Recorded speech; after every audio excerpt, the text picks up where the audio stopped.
Di fellowship ini saya ingin digerakkan Tuhan untuk mengajarkan tentang topik yang beda dari topik yang saya bawakan di KKR atau di lainnya, ya.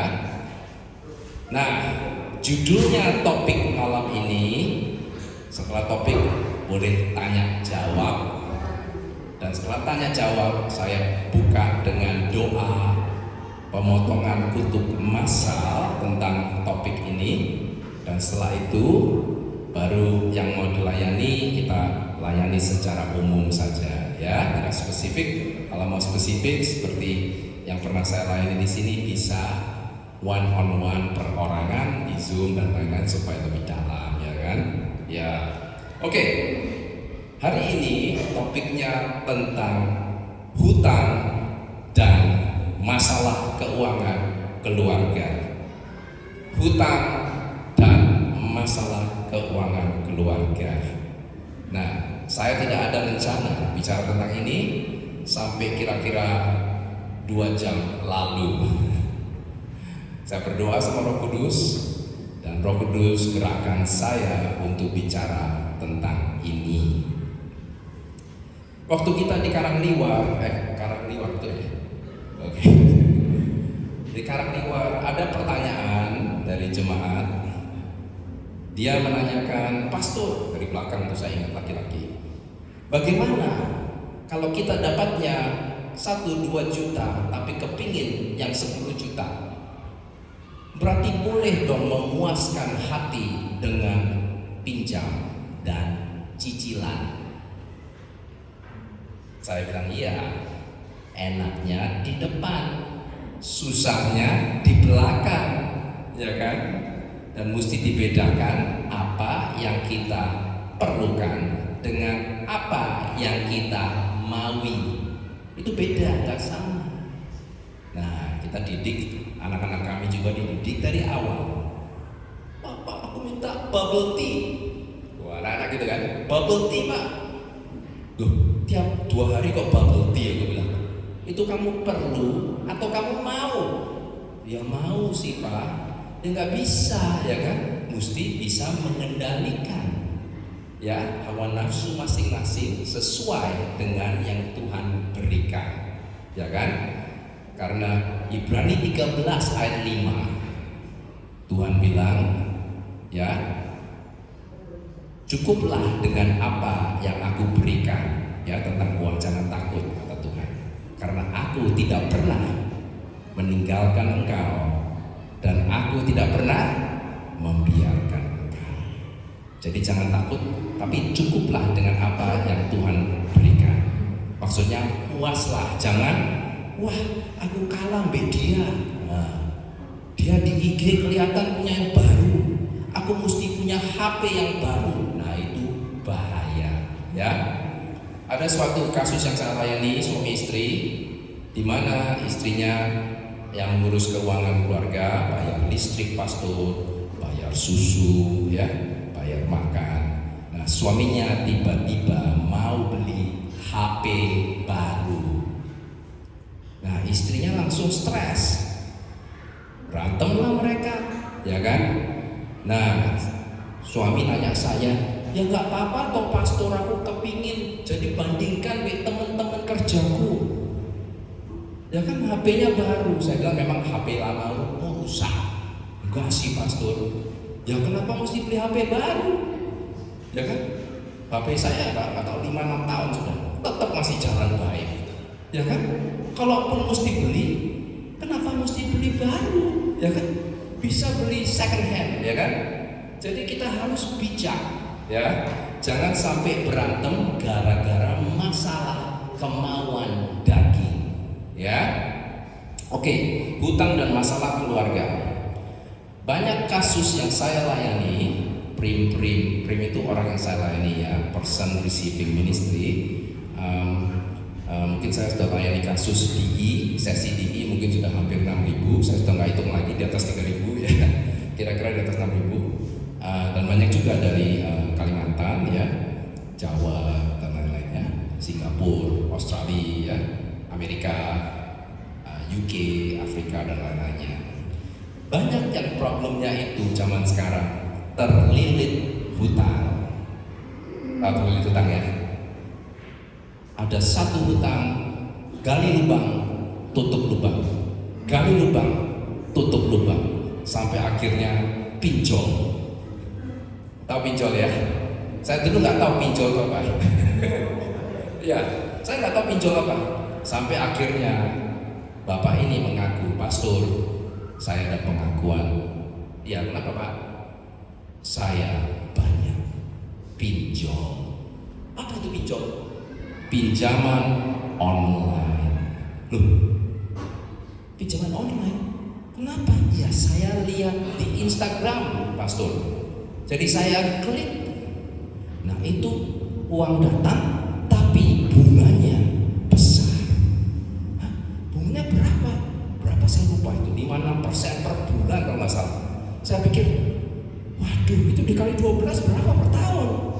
Nggak bisa, tuh harus ditutup, itu bisa dihabisin kamu. Dan kita orang benar, kita dibenarkan siapa? Yesus, benar? Kita orang benar, kata firman Tuhan, kita mewariskan ke anak cucu hal-hal yang baik, iman yang baik ke Tuhan, ya kan? Itu warisan yang paling bagus buat anak-anak, ya kan? Janganlah kita wariskan hutang, ya kan? Jadi tidak sedikit yang gali lubang, tutup lubang. Nah, masalah terlilit hutang ini ialah penting karena banyak yang malu. Itu sebuah aib, jadi disembunyikan, dan juga disembunyikan antara suami dan istri. Ada yang kami layani kemarin lusa mungkin, suami istri, ternyata ada pengakuan antara istri dan suami bahwa istri karena dikasihnya kurang, dia bilang mencuri dari yang bagian suaminya untuk bayar ongkos rumah. Saya panggil suami dan istrinya duduk, dan suaminya suka berhutang. Jadi perjanjian mereka, punyaku, punyamu.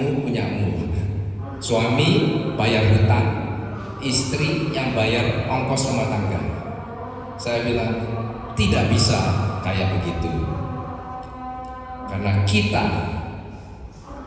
suami istri itu satu tubuh, satu jiwa.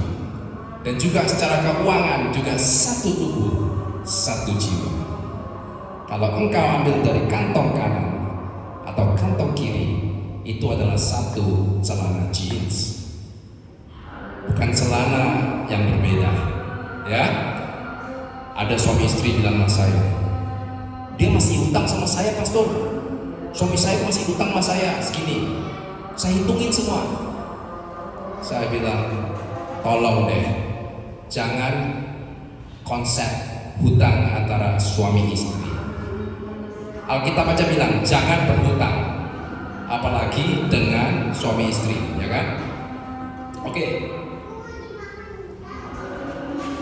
Nah, banyak yang sembunyikan hal-hal ini dan tidak ada akuntabilitas, jadi nggak ada yang tahu.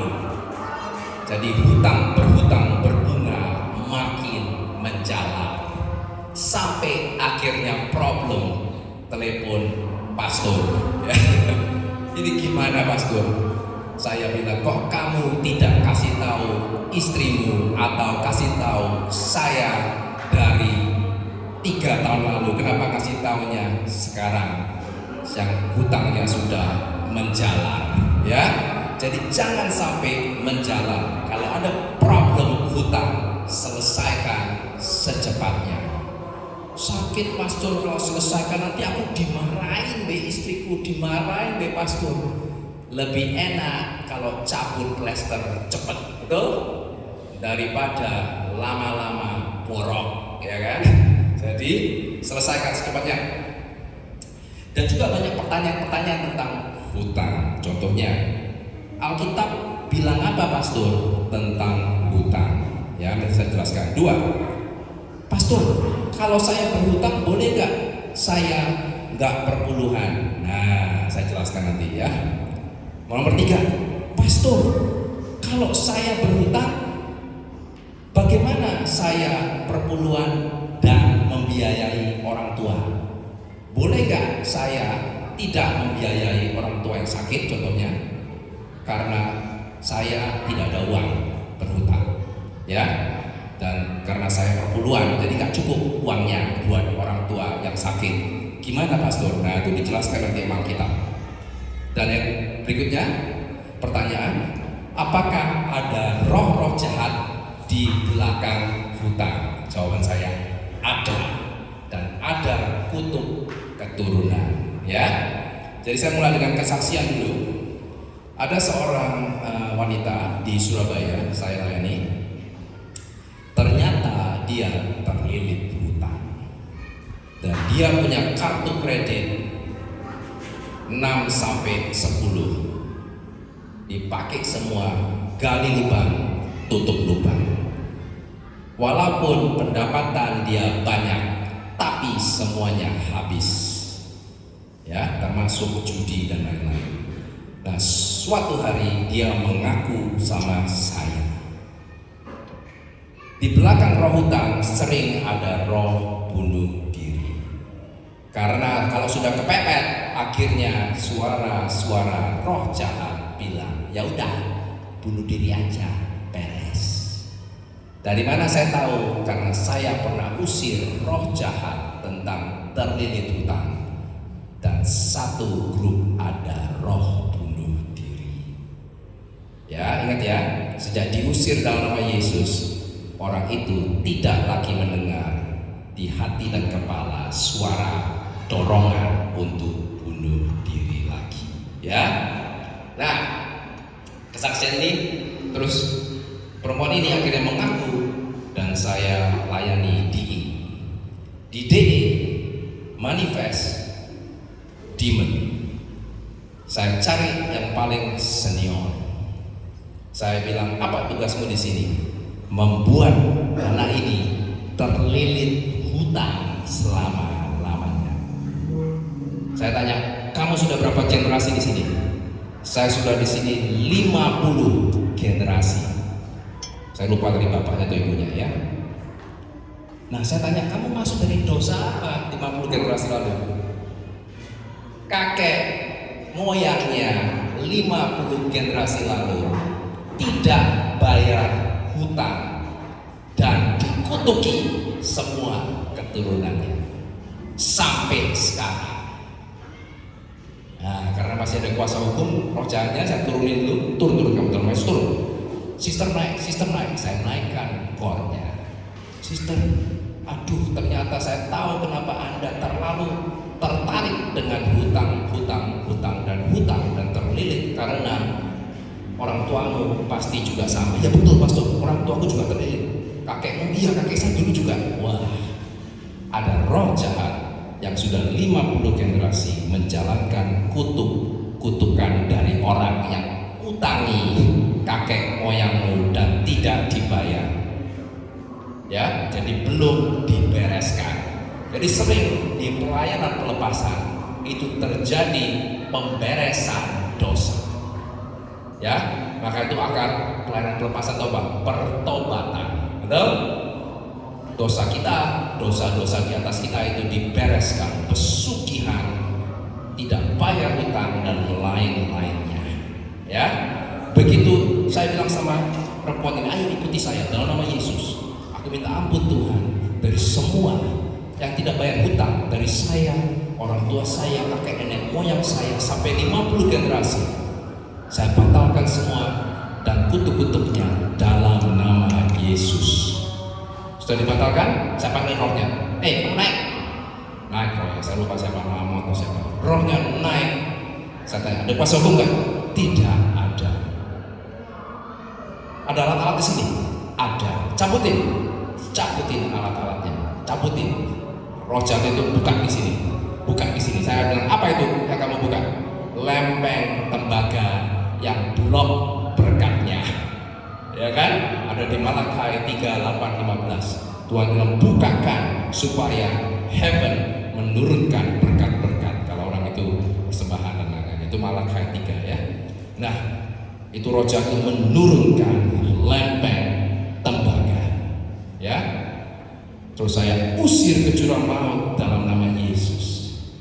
Tentu saya bilang sama ibu ini, Anda sudah dilepaskan. Ingat di sini ya, yang sudah dilepaskan. Jangan membuka celah yang sama. Kalau ada dorongan untuk melakukan itu lagi, jangan ke situ. Ya, ada dorongan untuk berhutang lagi, sister, jangan berhutang. Kalau dulu ada roh jahat masuk dari kuburan atau gimana, jangan ngomong-ngomong curhat di kuburan lagi, ngerti ya? Jadi jangan buka celah lagi. Nah, akhirnya dalam beberapa minggu perempuan ini hutangnya bebas.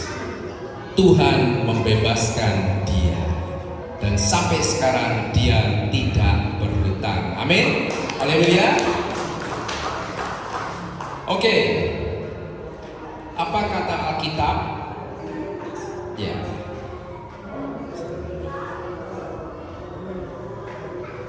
Silakan duduk. Apa kata Alkitab tentang hutang? Amsal 22 ayat 7. Amsal 22 ayat 7. Firman Tuhan, orang kaya menguasai orang miskin, yang berhutang menjadi budak dari yang menghutangi. Yang berhutang menjadi budak dari yang menghutangi. Jadi apakah di sini Anda menjadi budak? Jangan ya, karena kita dan anak-anak Tuhan dulu budak di Mesir, melambangkan setan. Jadi kita dulu budak dosa setan, ya. Tapi kita dibebaskan dari Mesir dan setan lewat darah Yesus. Benar? Jadi Tuhan tidak mau kita diperbudak oleh apapun, termasuk dosa-dosa, termasuk hutang-hutang. Ya, Amsal 22:7 barusan bilang apa? Yang berhutang menjadi budak dari yang menghutangi. Ya, kalau di Alkitab Anda search kata-kata budak, semua itu melambangkan cengkraman si jahat. Ya.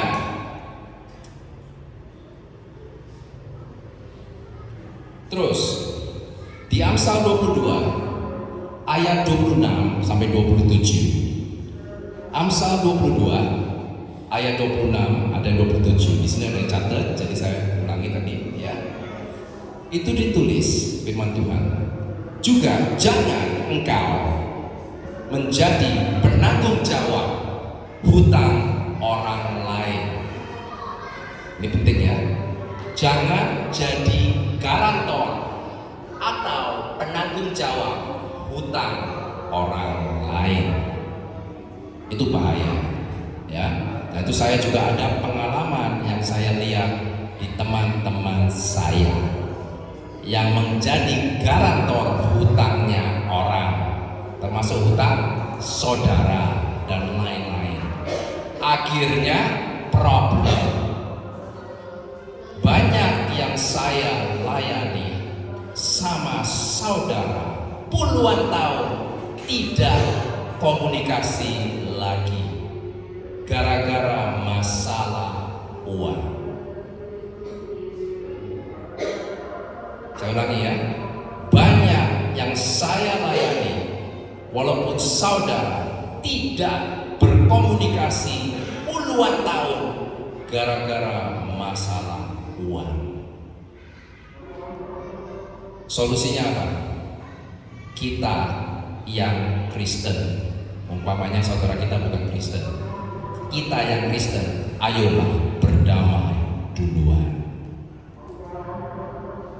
Karena kalau engkau berdamai, Tuhan bergerak. Ya, ayolah berdamai duluan. Pastor Agus, gak bisa, itu sudah dari orang tua, dari kakek nenek, udah gak ngomong-ngomongan itu. Beres. bereskan sesuai tanggung jawabmu. Jadi kamu tidak bertanggung jawab sama di atas. Kita generasi yang di sini ya udah ngomong aja supaya enak. Kalau nggak enak gimana, Pastor? Carilah perantara seperti pendeta atau pastor, ya kan? Supaya diomongkan 6 kepala, 6 mata, 6 mata contohnya, ya, 2 ya. Oke. Di Ayub 24 ayat 9. Ayub 24 ayat 9 ditulis, ada yang melepaskan anak yatim dari susu ibunya, dan mereka menggadaikan bayi-bayi orang miskin sebagai jaminan. Mereka menggadaikan bayi-bayi orang miskin sebagai jaminan. Maksudnya apa? Saya pernah melayani orang yang berhutang sampai anak-anaknya diambil. Kok bisa, Pastor? Budayanya lain, tapi anaknya dikasihin karena dia utang. Ya, jangan sampai kita berhutang karena itu ada efeknya, ya. Roma 13 ayat 8 ditulis di depannya, ya. Roma 13 ayat 8a ditulis firman Tuhan, janganlah kamu berhutang apa-apa kepada siapapun juga. Jadi jelas, ya, janganlah kamu berhutang apa-apa kepada siapapun juga. Oke. Nah, Pastor, itu firman-firman Tuhan tentang hutang sudah jelas, saya anggap, ya, sudah jelas. Pastor, ada nggak kutuk-kutuk atau roh jahat yang menyebabkan terlilit hutang? Saya jawab, ada. Contohnya kutuk pesugihan, kutuk tidak bayar hutang dan dikutuki sama yang minjemi, ya. Kutuk mamon, itu roh cinta uang, ya. Kutuk pencurian, penipuan, ya. Maka itu kita juga harus minta ampun Tuhan kalau saya pernah mencuri, kalau saya pernah atau orang tua generasi atas pernah mencuri, saya minta ampun Tuhan dalam nama Yesus. Kadang-kadang orang nggak gitu bertobat tentang mencuri. Saya kasih contoh, ya. Ada seorang ibu-ibu yang saya layani. Ibu ini bekerja di perusahaan besar. Dia di bagian keuangan. Dan dia bilang ke saya, Pastor, saya ngambil dari kas perusahaan bos dan saya kembalikan bulan depannya. Saya nanya, bosmu tahu nggak? Dia bilang, tidak tahu. Saya bilang, loh, itu bukan ngambil sementara dan dibalikan, itu namanya nyuri, betul? Karena bosnya tidak tahu. Jawabannya dia apa? Loh, Pastor, saya sudah pernah melakukan itu berkali-kali loh. Akhirnya saya balikkan. Saya bilang, Bu, sampai engkau mengakui bahwa itu adalah mencuri, saya tidak bisa bantu Anda. Karena akar dari pelayanan pelepasan diri adalah pertobatan. Dan sering kita tidak jujur ke diri sendiri. Itu bukan dosa, Pastor. Aku gak nyuri kok. Aku cuma pinjam sebentar, terus aku balikan. Ibu, bos Anda tidak tahu, berarti itu mencuri. Dan itu ada kutuknya, dan kutuknya turun-temurun. Ya, jadi harus diakui, minta ampun Tuhan, bertobat dengan sungguh-sungguh baru bisa dilepaskan. Oke, jadi kutuknya itu ada. Roh jahatnya juga mamon, roh bunuh diri, ya kan? Roh opresi di kepala, roh Jezebel karena dimanipulasi, ya kan, sama dia. Roh Jezebel itu roh manipulasi, ya. Dan roh-roh maut, juga ada roh yang mencuri seperti tuyul-tuyul. Tuyul-tuyul itu roh pencuri, ya, pencuri uang. Berarti ada di bosnya namanya Mamon, ya. Tuyul-tuyul di bawah Mamon dan lain-lainnya. Oke, solusinya bagaimana, Pastor, kalau terlilit hutang di keluarga atau pribadi? Apa solusinya? Semua, nomor satu ya, solusinya semua problem manusia, solusinya bertobat kepada Tuhan Yesus. Ya, problem apapun yang kita hadapi, solusi pertama adalah bertobat kepada Tuhan Yesus. Ya, jadi langkah pertama kalau terlilit hutang, minta ampun Tuhan, bertobat. Saya tidak melakukan firman Tuhan dan melawan firman Tuhan dengan berhutang sampai saya terlilit. Ya, jadi bertobat Tuhan, ampunilah aku, tutuplah ini dengan darah Yesus. Mulai dari hari ini aku tidak berhutang atau menambah hutang lagi. Betul? Darah Yesus tutup bungkus dosa ini, dan kutuk-kutuk dari dosaku berhutang ini dibatalkan dalam nama Yesus. Ya. Kenapa hutang itu penting di Alkitab? Kolose 2:13 sampai 15. Ayat-ayat ini penting karena setan benci sama ayat-ayat ini. Kolose 2:13 sampai 15. Ayat ke-13. Kamu juga meskipun dahulu mati oleh pelanggaranmu dan oleh karena tidak disunat secara lahiriah, kan bukan orang Israel kan, tidak dihidupkan Tuhan, dihidupkan Tuhan bersama-sama dengan Yesus. Jadi karena kita dulu kalau dikasih 10 perintah Allah, apakah kamu pernah membohong? Pernah. Apakah kamu pernah gak hormat sama orang tua? Pernah, ya kan? Pasti kita melanggar, betul? Kalau saya kasih di sini semua 10 perintah Allah, pasti kita pernah melanggar, betul? Berarti tidak ada yang benar. Dan firman Tuhan bilang, kalau Anda melanggar satu, melanggar semua, betul? Jadi kita dahulu mati karena pelanggaran kita, ya kan? Pelanggaran itu kan dosa-dosa, melanggar firman Tuhan, 10 perintah Allah. Jadi tujuan kita mestinya neraka, betul? Tapi ayat ke-13, kita telah dihidupkan Tuhan bersama-sama dengan Dia atau Yesus, ya kan, yang bertobat dan beriman ke darah Yesus. Sesudah Tuhan mengampuni segala pelanggaran kita dengan, ini penting nih, dengan apa? Ayat ke-14, menghapuskan surat hutang. Menghapuskan apa? Surat hutang.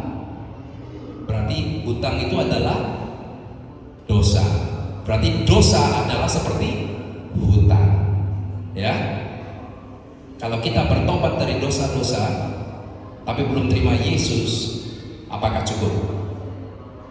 Contohnya, ada teman Anda yang hutang dengan Anda. Saya hutang sama kamu ya 2 juta, ya, rupiah, bukan dolar ya, rupiah. Terus tiba-tiba orang itu telepon bilang, mulai minggu depan aku bertobat dari hutang itu, aku tidak hutang sama kamu lagi ya, bye bye ya. Apakah itu menyelesaikan? Belum. Karena apa? Karena hutangnya belum dibayar. Betul? Untuk melunasi hutang harus ada yang bayar, ya. Sama dengan dosa. Kita bertobat Tuhan, aku orang berdosa, aku pernah berbohong, atau aku pernah tidak hormat sama orang tua, aku pernah menyembah pohon, curhat sama pohon. Tuhan tidak mau ada Tuhan-Tuhan lain. Aku minta ampun Tuhan. Tapi siapa yang bayar hutang-hutang dosa kita? Oh pastor, dari perbuatan baik saya bisa membayar perbuatan jelek. Tidak bisa. Karena perbuatan baik kita di luar Yesus seperti kain kotor. Betul? Yesaya 64 ayat 4. Hanya kita beriman ke Tuhan Yesus yang bisa membayar hutang-hutang dosa kita. Betul? Maka itu kita perlu darah Yesus. Karena harga dosa adalah maut. Roma 6:23. Ya, ngerti ya? Jadi ada hubungannya dosa yang diampuni dengan darah Yesus dengan hutang. Ya, ayat ke-14 tadi ya, Kolose 2:14. Tuhan telah menghapuskan surat hutang kita yang oleh ketentuan hukum atau 10 perintah Allah ya, mendakwa dan mengancam kita. Betul kan? Karena hukumnya kan bilang, kamu pernah bohong nggak? Kamu pernah nontonnya enggak? Ditutup semua dengan darah Yesus. Karena kita terdakwa, kita mestinya dihukum ke neraka. Betul? Kita semua orang berdosa ya. Dan itu sama Tuhan ditiadakan, surat hutang itu dihapus dengan memakukan surat-surat hutang ke kayu salib. Nah, gitu kan, surat hutang ini aku di kayu salib. Jadi dengan demikian ayat 15, ia atau Yesus telah melucuti setan-setan. Maka itu pelepasan dari setan-setan mulai dari pengakuan dan pertobatan. Supaya surat hutang dibayar, disalib dengan darah Yesus. Baru setan-setan dilucuti, kalah dan lemah, baru bisa diusir ke jurang maut dalam nama Yesus ya. Jadi ayat ke-15, karena salib Yesus telah melucuti dosa-dosa yang kita bertobat dari pemerintah-pemerintah, penguasa-penguasa, itu adalah setan-setan, dan menjadikan setan-setan itu apa? Tontonan umum ya. Jadi kadang-kadang yang manifest itu jadi tontonan umum, bukan kitanya, setannya, supaya ditunjukkan kemenangan Yesus atas mereka. Atas siapa? Atas setan-setan. Ngerti ya? Jadi mengalahkan setan lewat pertobatan dan surat hutang dibayar dengan darah Yesus dipaku di kayu salib. Ngerti ya?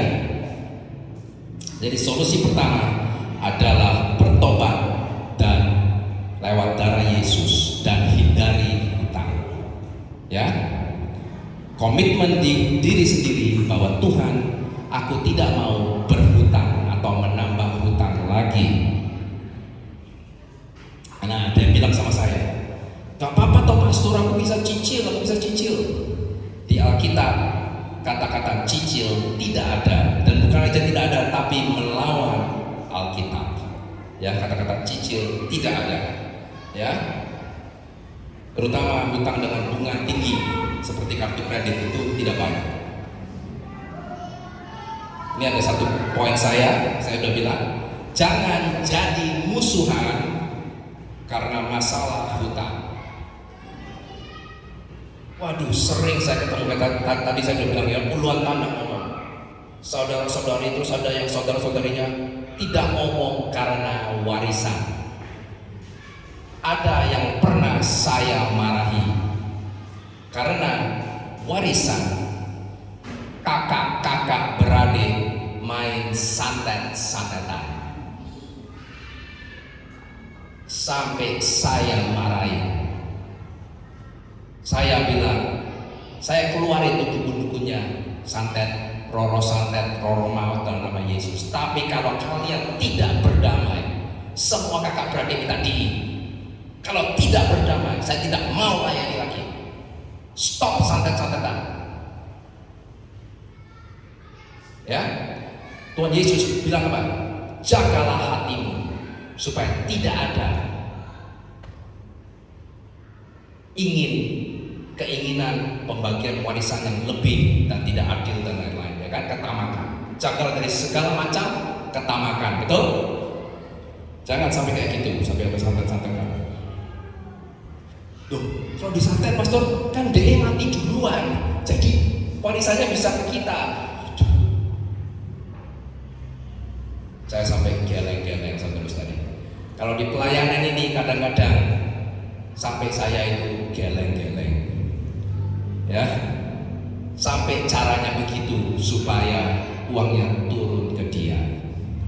Saya bilang sama dia, lebih baik tidak usah dapat uang itu, karena uang itu penuh dengan darah, penuh dengan santet. Stop. Tuhan bisa memberikan dari yang lebih baik. Let it go, saya pernah bilang, lepaskan saja. Oke, pertama tadi adalah bertobat dan hindari utang. Nomor 2, solusi kedua adalah mulailah budgeting. Bahasa Indonesia apa ya budgeting ya? Ngitung gitu. Perencanaan. Ada pendapatan dan pengeluaran. Kalau pendapatan 2 juta, pengeluaran berapa tiap bulan? Tulis, catat. Dan saya selalu bilang sama orang yang terlilit hutang, ambil di kertas atau ada Excel, Microsoft Excel, tulis semua hutangmu, jumlahnya hari ini dan utang ke siapa dan bunganya berapa. Wah, nggak tahu pastor, terlalu banyak. Sering gitu. Wah, pusing pastor kalau aku liatin. Mulai dibuka dulu, tulis semua satu persatu. Wah, mungkin 70 juta pastor, tulis semua. Ditulis sampai akhirnya ratusan juta. Ini ada cerita lucu ini. Beberapa dari ratusan juta hutang itu adalah dari kartu kredit. Dan bapak ini dan ibunya, istrinya bilang ke saya, pastor, kita kan sudah pindah rumah, nggak ditagih lagi sama kartu kredit, ya kita berarti lolos. Saya jawab, sorry ya bahasanya Jawa, lolos ndasmu, saya bilang gitu. Kamu nggak lolos, itu akan terus dan itu akan bunga berbunga. Tapi 2 orang suami istri ini tidak mendengarkan nasihat saya. Waktu berjalan, setelah 1-2 tahun, mereka WA saya, panik. Kenapa kamu panik? Pastor, saya dikontak sama bank. Saya lupa, Bank Mandiri itu. Dia tahu nomor HP saya sekarang. Dia tahu tempat pekerjaan kami. Dia datangi kantor kami. Dia lihat IG, Instagram saya. Saya bilang, maka itu 2 tahun lalu saya bilang, selesaikan problemmu secepatnya. Kalau tidak, akan mengejar terus. Ingat ya, pelepasan atau DI, solusinya adalah pertobatan dan pemberesan. Jangan problem ditaruh di bawah karpet. Itu bahasa Inggris ya. Put sweep under the carpet. Kalau aku nggak mikirin, aku nggak pusing, aku jalan terus. EGB, pastor EGB, saya nggak tahu EGB apa. Apa EGB? Emangnya gue pikirin pastor? EGB, saya bilang tidak bisa. Anak-anak Tuhan dengan masalah harus dihadapi. Betul? Masalah suami istri gimana pastor? Diam-diam aja, nggak usah ngomong. Dihadapi. Dihadapi bukan berarti berantem. Kayak Daud melawan Goliat. Kalau Daud tidak menghadapi Goliat, maka sampai sekarang hancur umat Israel. Ya. Jadi problem harus dihadapi. Walaupun lawannya itu jago Goliat atau gunung yang besar atau hutan yang banyak, kalau kita hadapi secepatnya, Tuhan akan bantu. aku pastor, takut telepon banknya, takut. Angkat telepon. Aku email aja ya, terserah. Pokoknya kamu hadapi.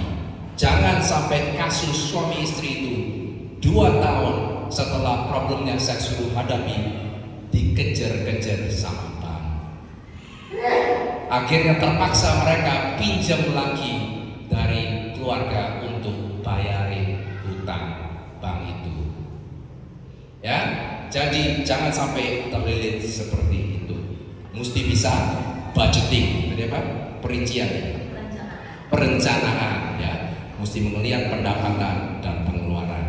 Kalau tidak bisa membayar, ya udah nggak usah beli HP baru, ya. Zaman sekarang pastor ada namanya buy now pay later. Di sini ada nggak ya? Buy now pay later. Nah, itu di Australia banyak tuh.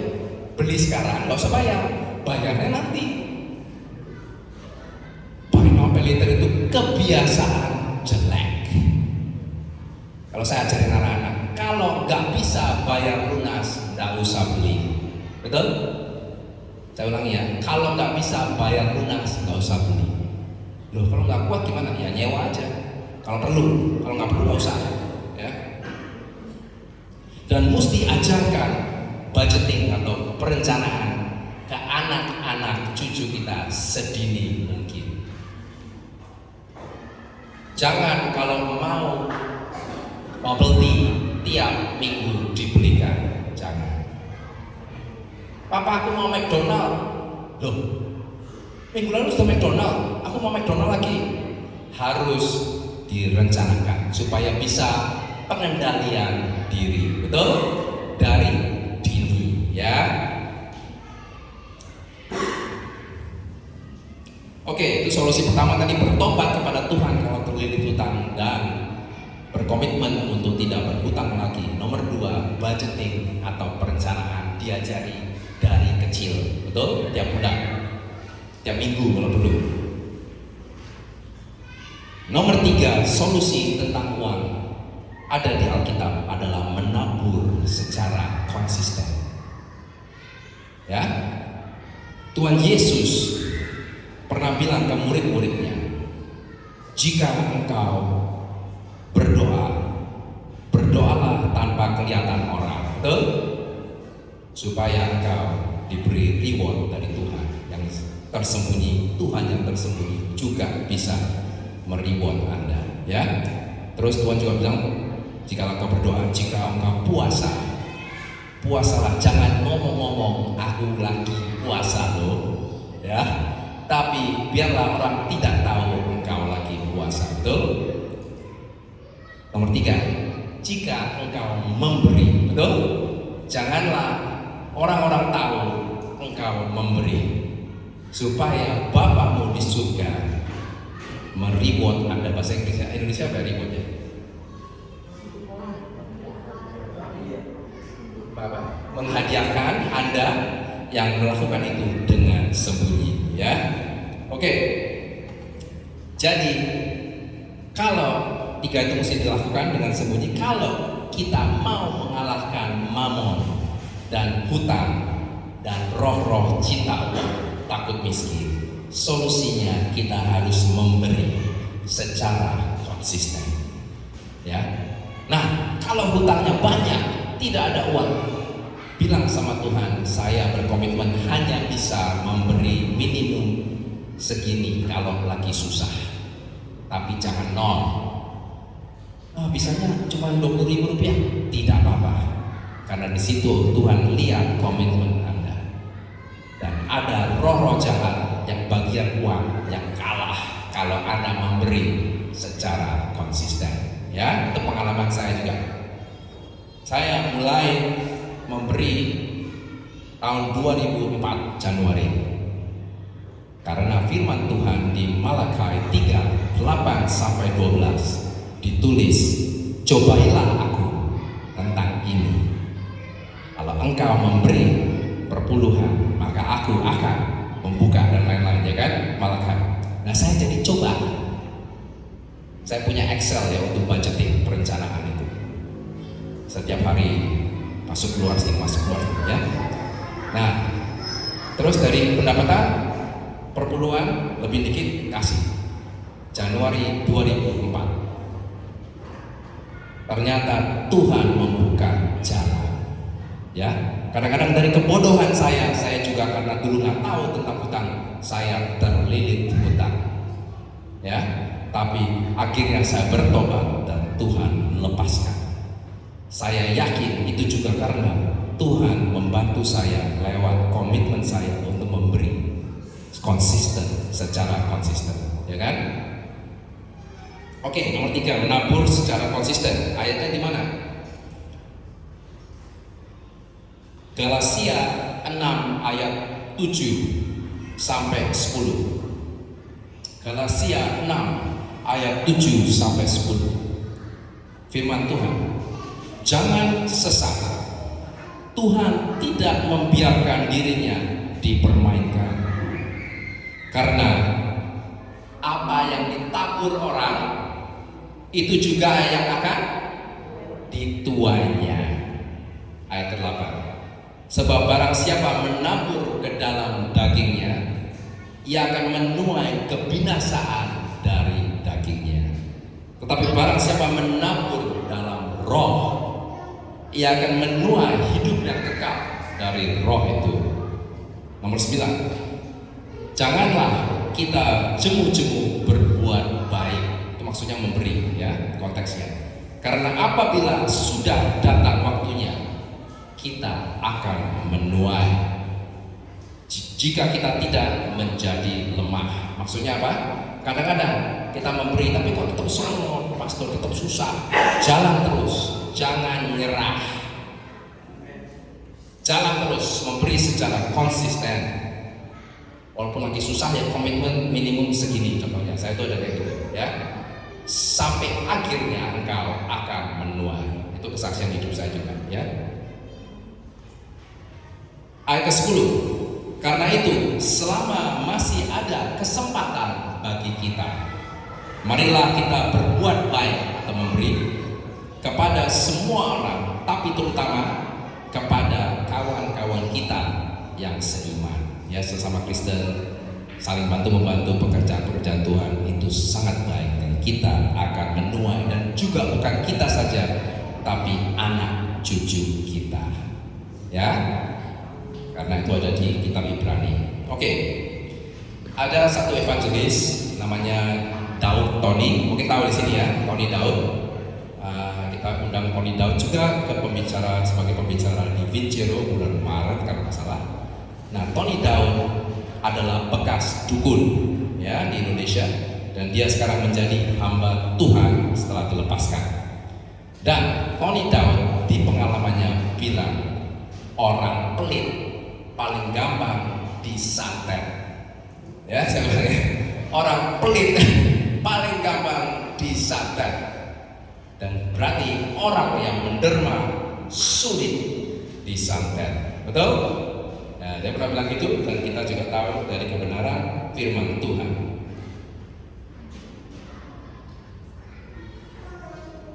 Langkah keempat, setelah kita bertobat dan berkomitmen untuk tidak berhutang lagi dan melunasi hutang sedikit demi sedikit.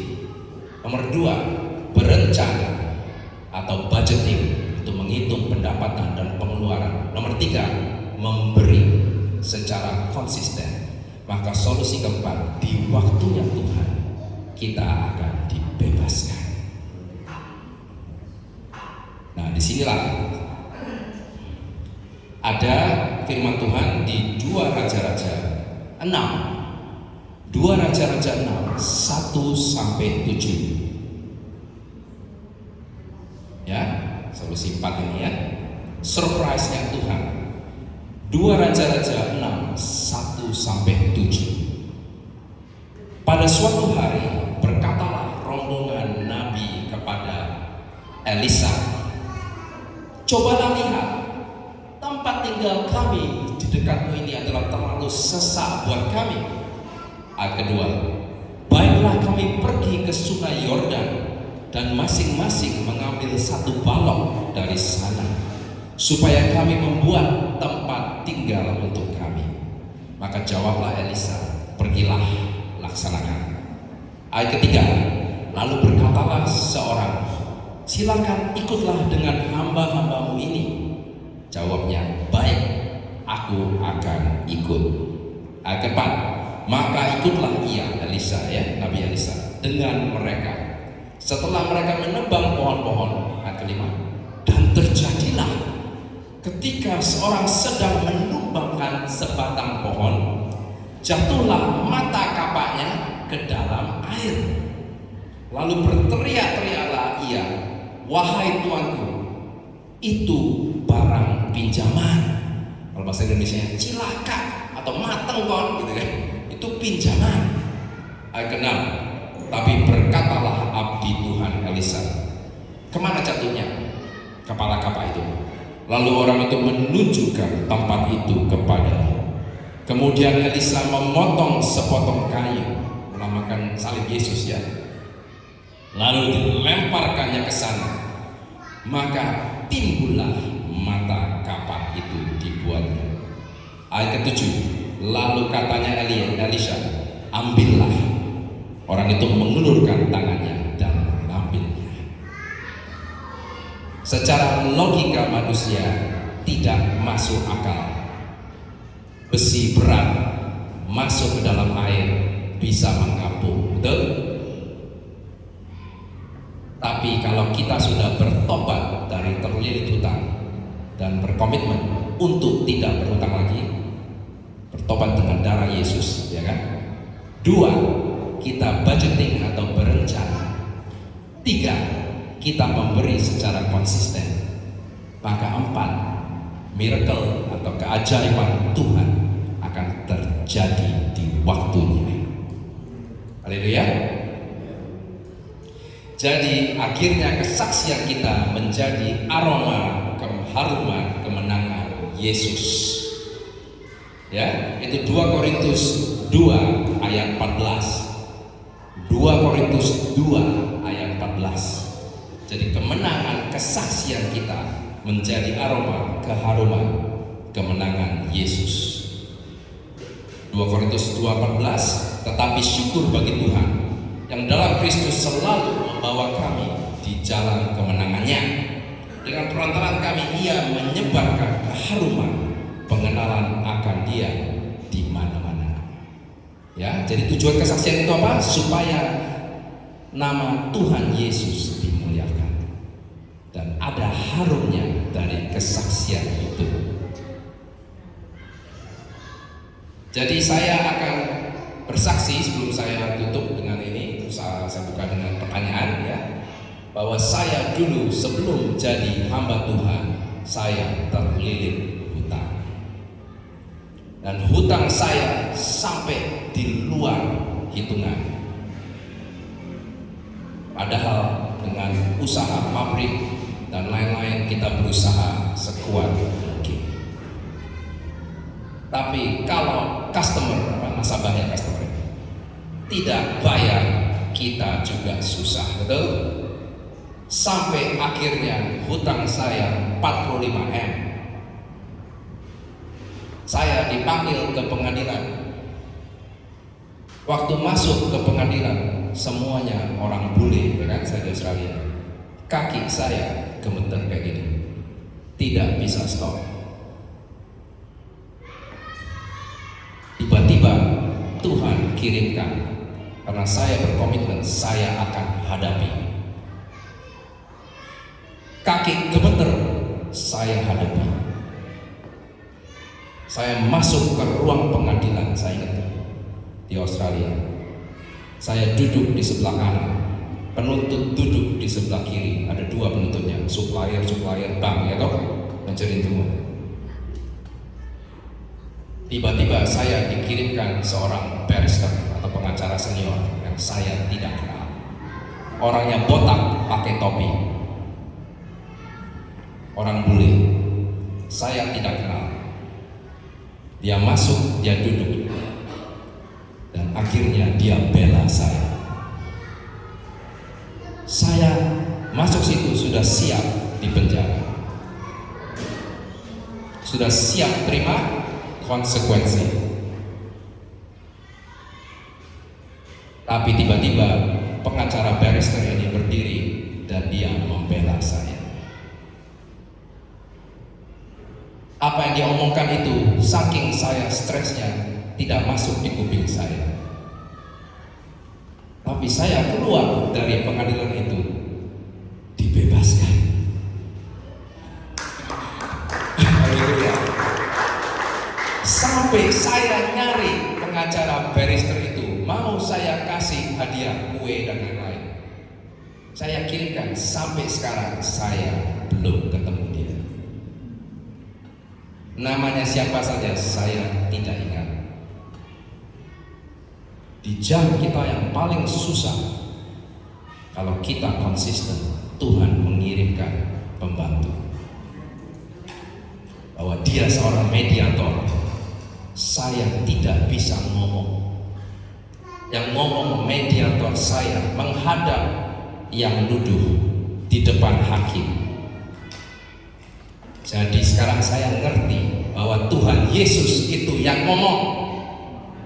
Dia mediator saya. Saya terdakwa. Dan penuntut itu si setan di depan hakim. Dan saya memang bersalah. Betul? Bersalah. Saya akui dan saya siap menghadapi.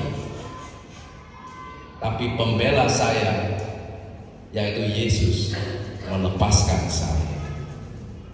Sejak itu Tuhan bilang, mulai dari hari ini aku panggil engkau menjadi pelayanku.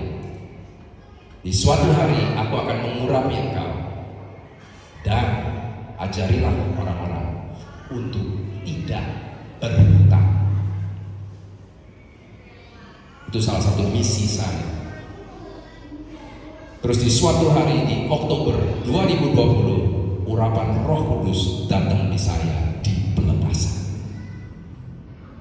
Saya disuruh mendoakan seseorang laki-laki di Surabaya. Tiba-tiba dalam 5 menit, bukan orang itu lagi. Dan roh pertama yang naik ada di YouTube Vicero ya, karena dia sudah mau bersaksi. Ada roh yang berhubungan dengan problem saya dulu. Saya rasa bukan kebetulan. Saya bilang, saya bicara sama siapa sekarang? Roh itu menjawab, ini yang pertama saya layani. Aku Harto, penguasa dunia. Saya rasa tidak kebetulan, itu roh yang pertama yang saya hadapi. Saya pikir Harto berarti harta, berarti kan mamon. Iya. Aku penguasa dunia. Dan mamon sebetulnya tidak bohong. Karena dunia ini di saat ini miliknya setan. Ada di firman ya. Gara-gara siapa? Gara-gara Adam dan Hawa. Tapi Tuhan Yesus sudah memenangkan di kayu salib. Jadi melalui jiwa-jiwa satu persatu dimenangkan area-area Tuhan. Ya. Akhirnya roh itu diusir ke jurang maut dalam 20 menit sampai ke posnya. Ya. Jadi itu perjalanan kesaksian saya dengan topik ini 2 Korintus 2:14. Tetapi bersyukurlah kepada Tuhan yang dalam Kristus selalu membawa saya, membawa kalian, membawa kami di jalan kemenangannya. Betul? Dan tidak masuk logika, tidak masuk akal.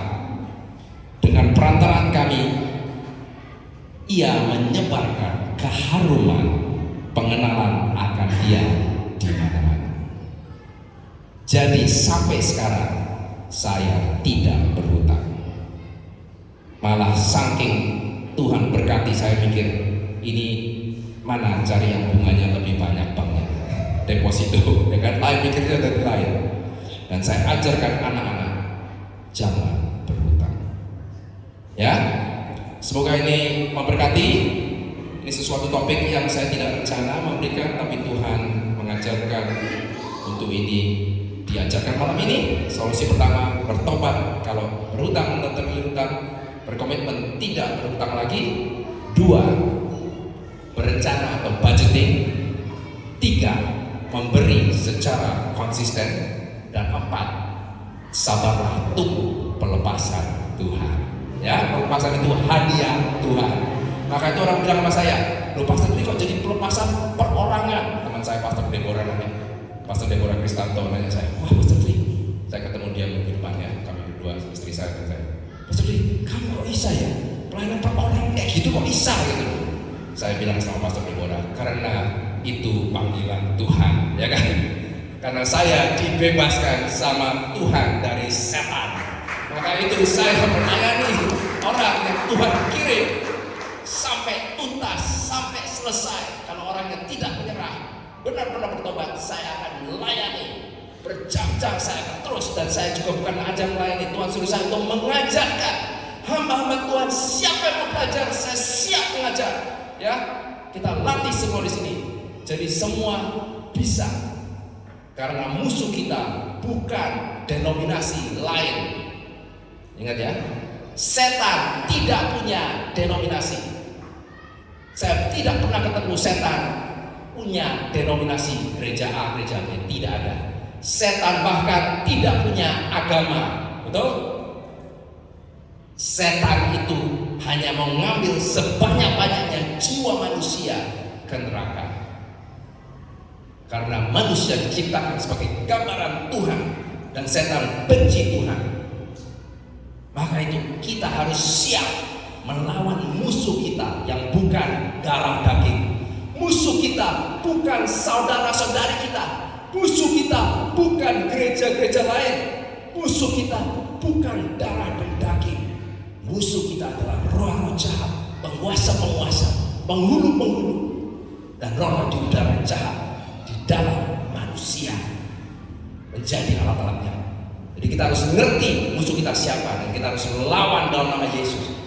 Musuh kita masuk lewat uang, masuk lewat hutang, masuk lewat kesombongan, masuk lewat kemauan daging, masuk lewat pertikaian. Kita harus lawan, tunduk kepada Tuhan, lawan iblis. Maka iblis akan lari daripadamu. Ya, maka itu Yesus datang ke dunia untuk menghancurkan rencana iblis. Oke, saat itu pengajaran saya buka dengan Q&A atau tanya jawab. Oke, Tuhan memberkati.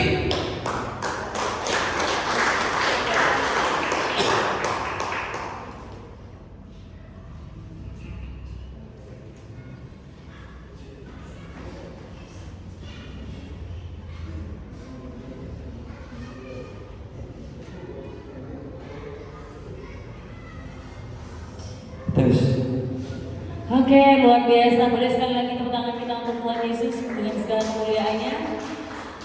Baik, Bapak Ibu, ini waktunya Q&A.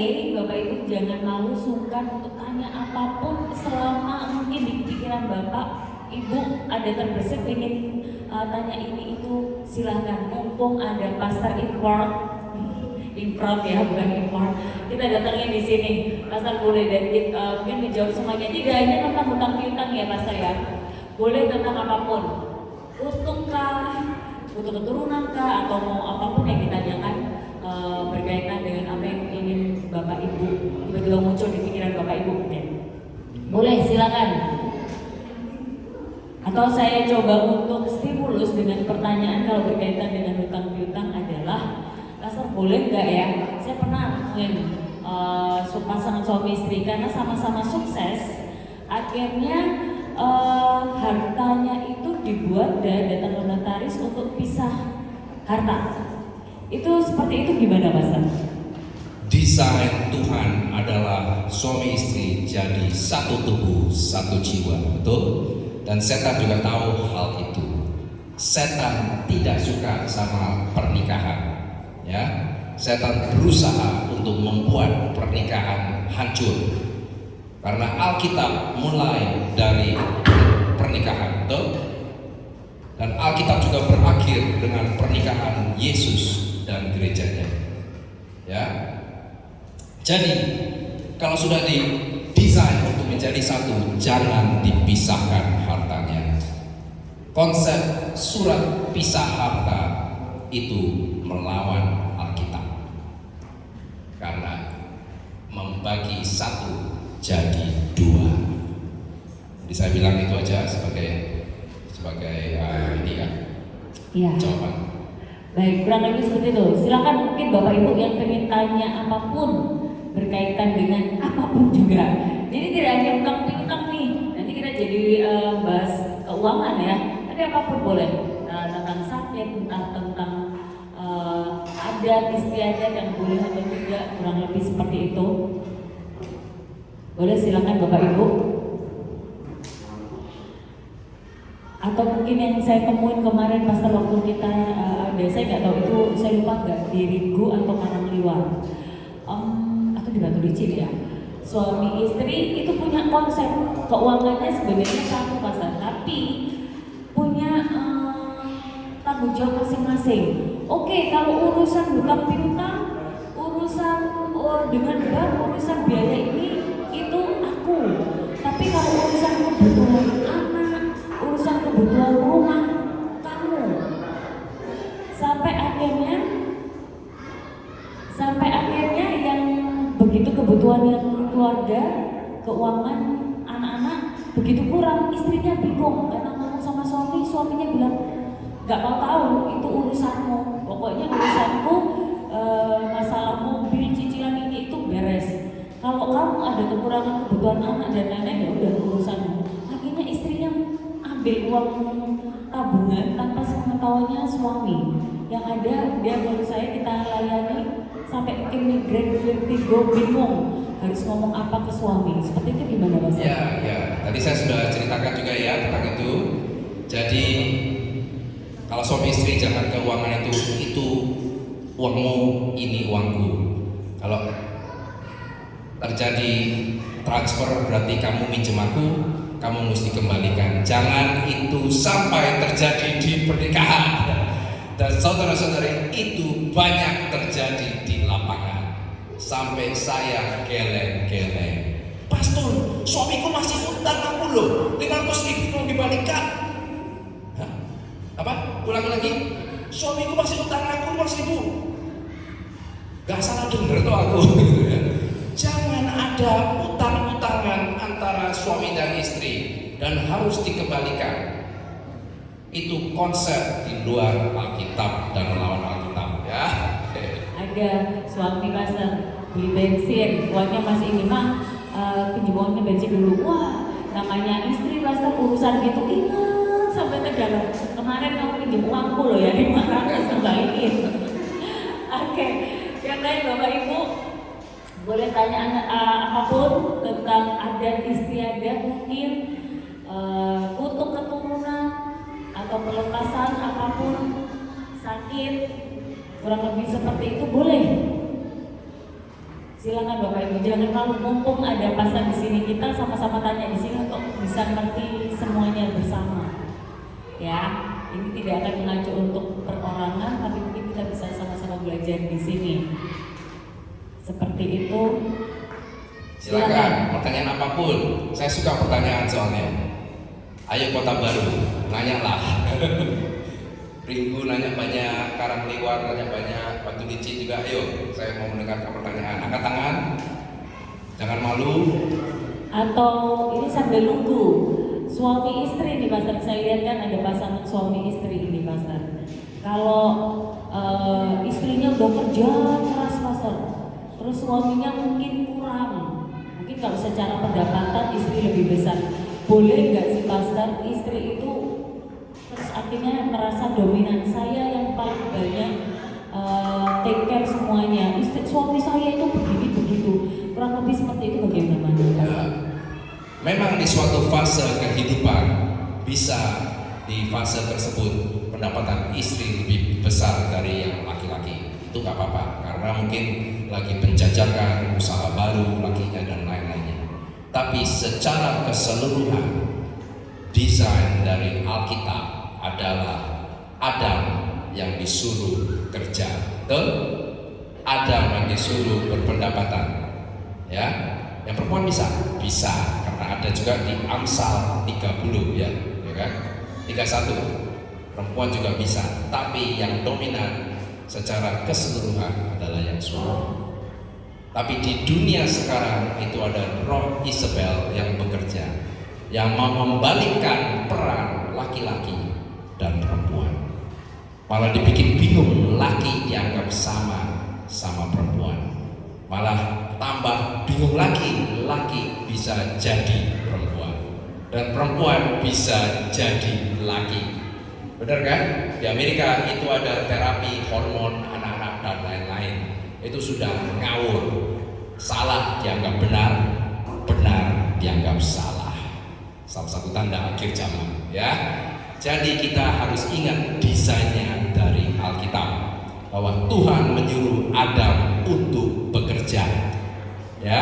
Karena laki-laki yang tidak bekerja atau menghasilkan itu bahasa Inggrisnya worse than infidel, ada ayatnya ya, lebih jelek dari yang tidak percaya, ya kan?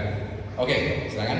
Kemarin sampai ada pastor, gak hanya keuangan loh Pak Bu, ada yang merasa istrinya itu pendoa, imannya lebih besar sampai berani tanya, gimana boleh nggak kalau saya jadi imam buat suami saya, karena saya lebih rohani, kayak gitu.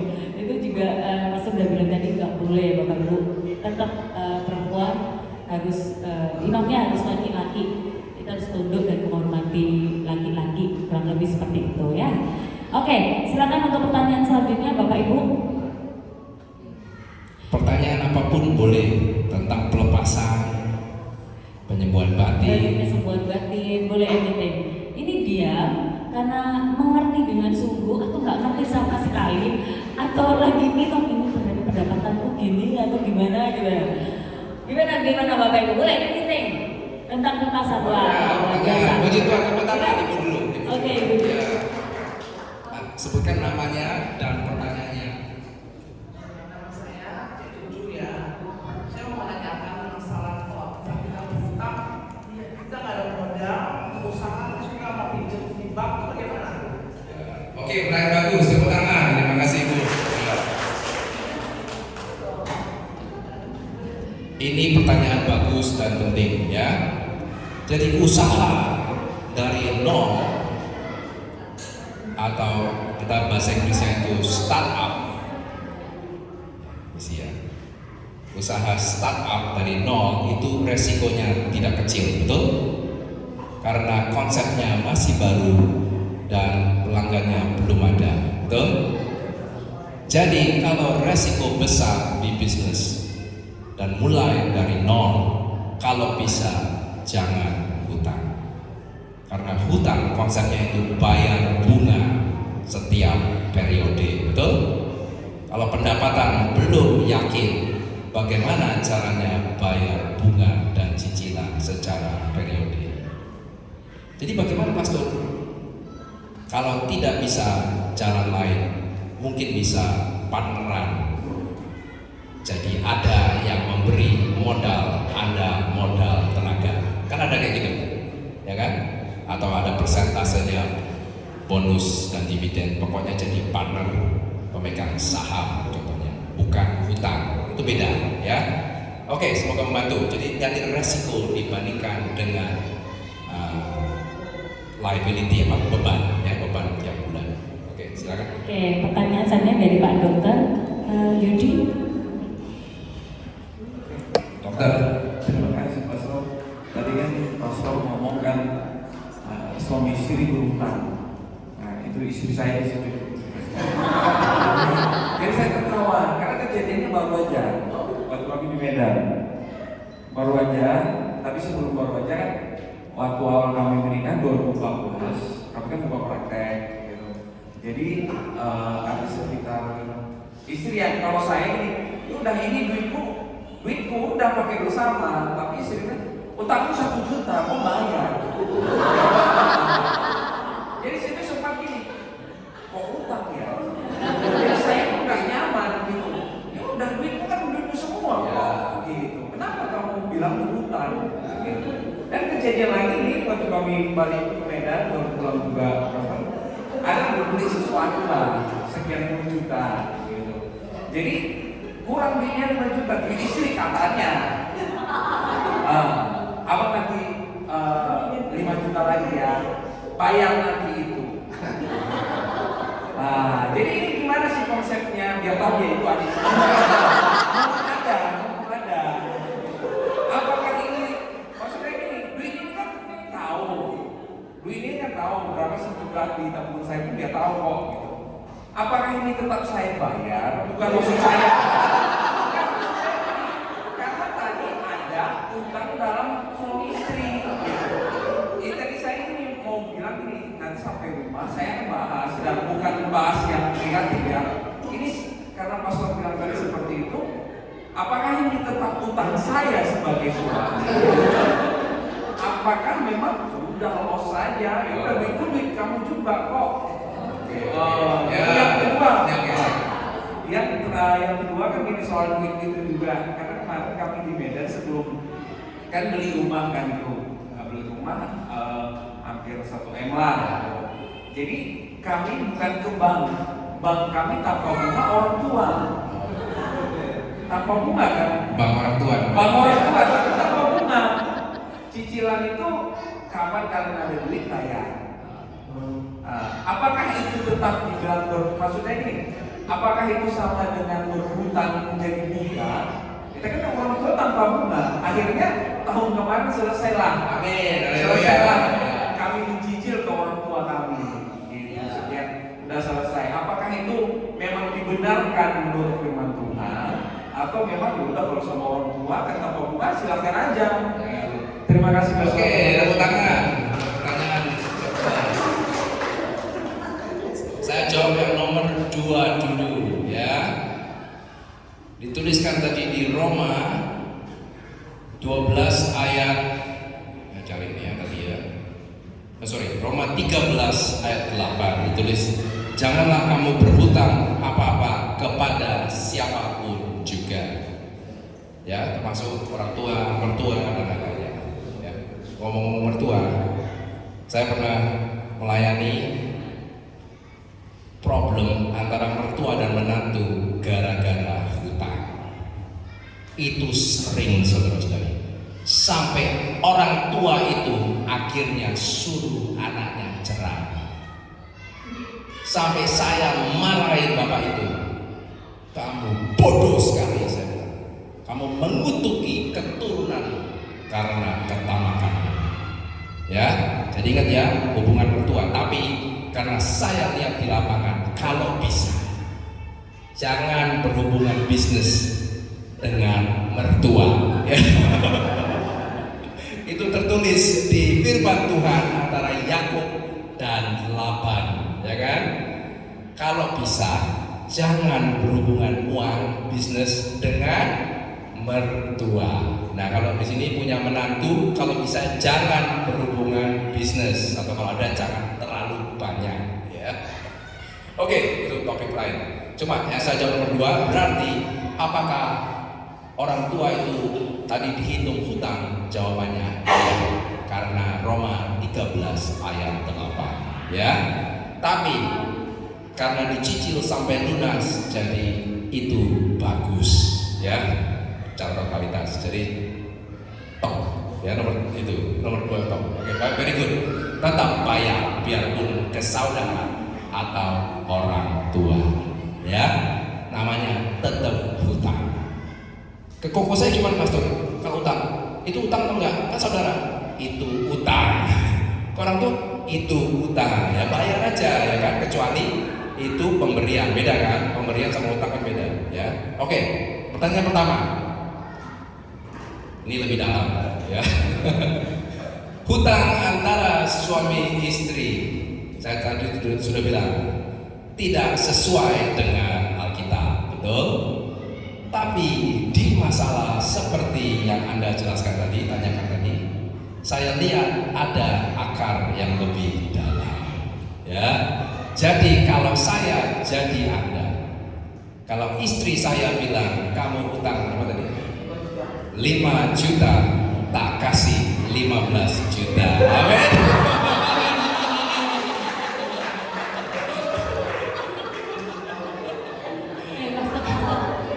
Saya lihat yang sebelah sana bilang sekali. Tapi saya anjurkan ke istri, jangan panggil itu hutang-hutangan lagi antara suami istri. Tapi saya menganjurkan di masalah ini ke suami, berilah yang lebih banyak dari yang ia minta. Ya, amin. Pak, yang di sana manggungnya kenceng banget, Pak. Tepuk tangannya paling kenceng tadi, Pak. Silakan pertanyaan. Oke, pertanyaan selanjutnya boleh tentang apapun, untuk keturunan atau apapun ya yang mungkin belum paham juga. Saya mau tanya, Silakan. kalau misalnya keluarga punya pos buat pendidikan anak, ini saya bertanya sekalian, saya mau kasih hikmat ke dokter. Nah, kalau ada pos buat pendidikan anak dan itu dipakai sementara untuk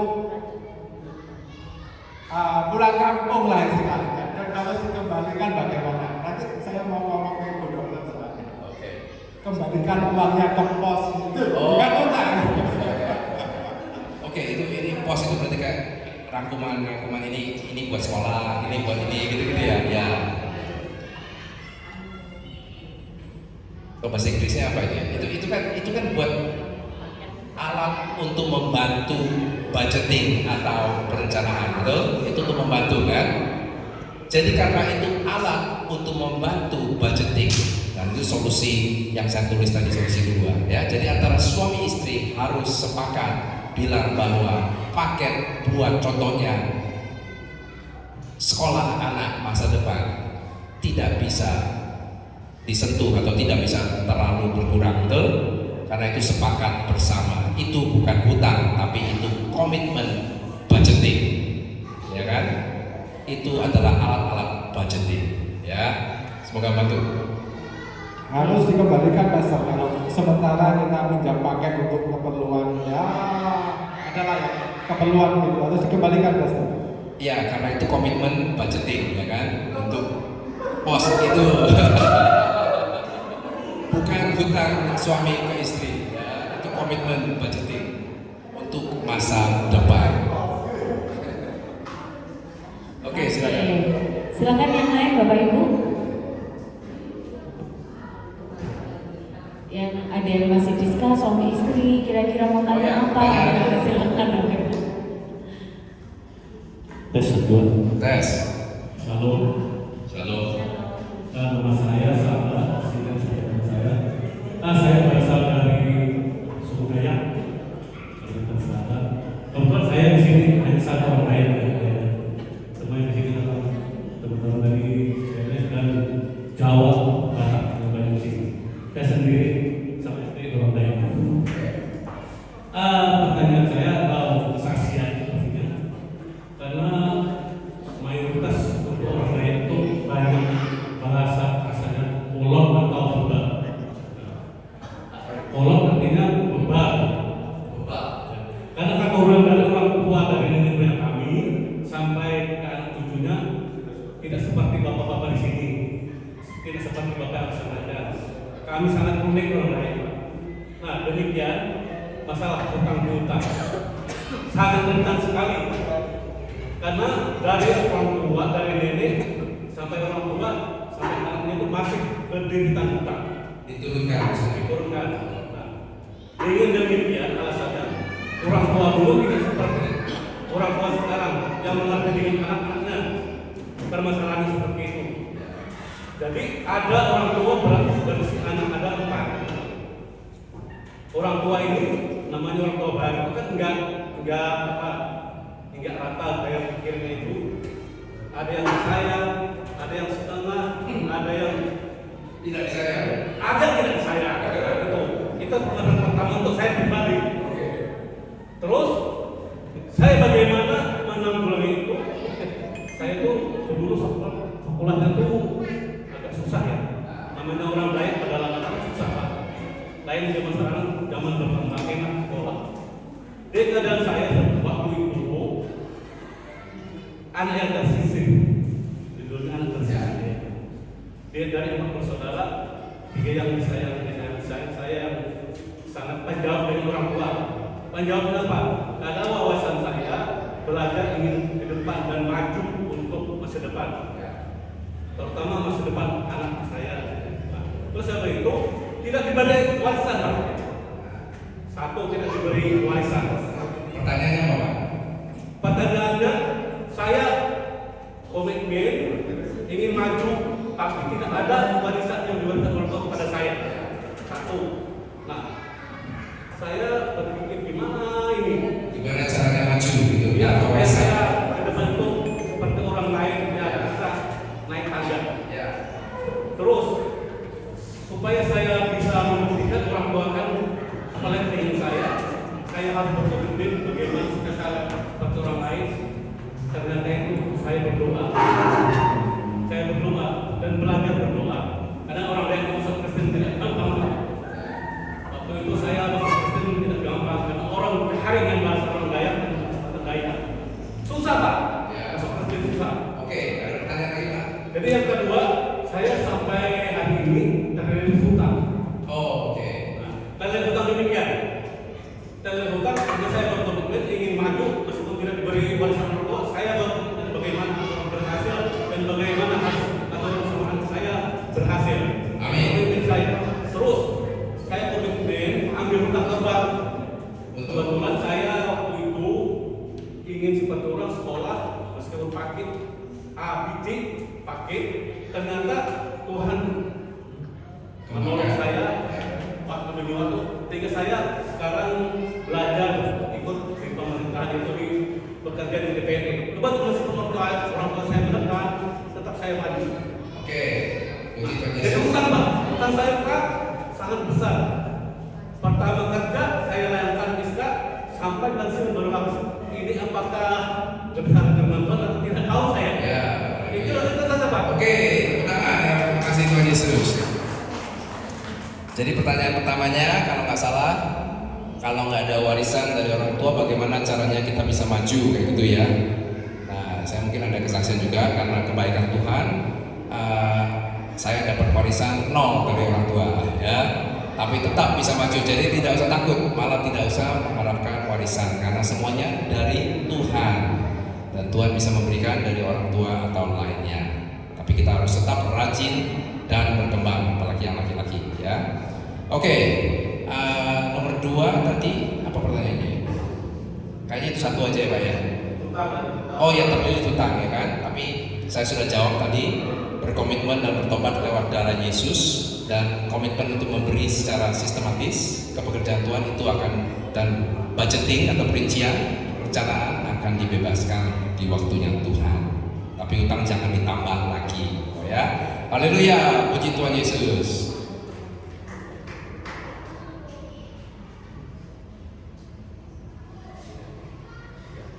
Ya. Oke, ada pertanyaan lagi?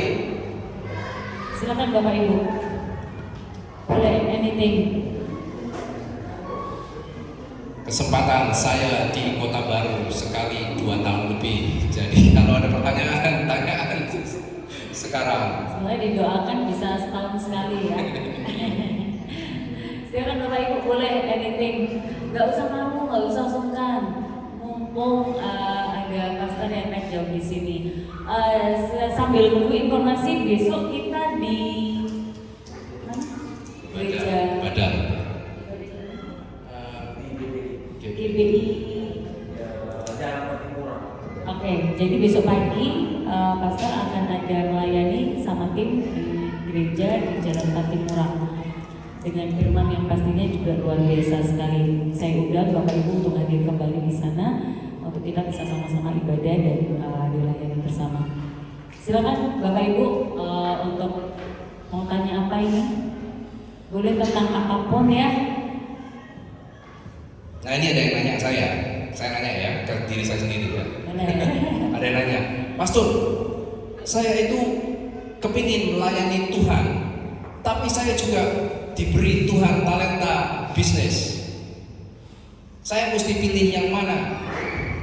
Ada ya, nanya itu ada. Nah, saya jawab, di Matius 25 Tuhan bilang tentang talenta, betul?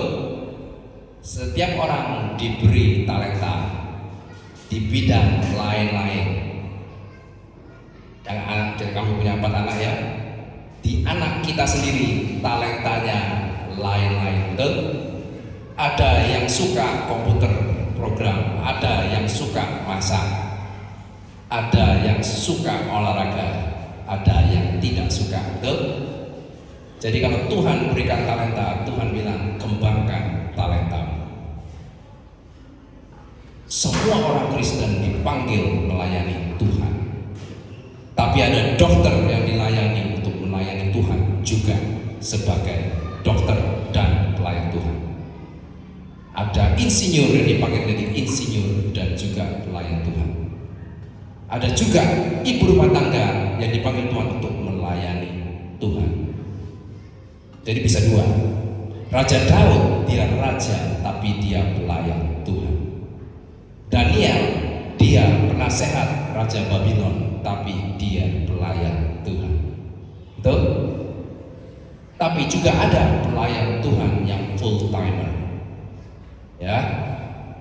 Paulus di fase hidupnya pernah membuat tenda, betul? Sebagai bisnisnya.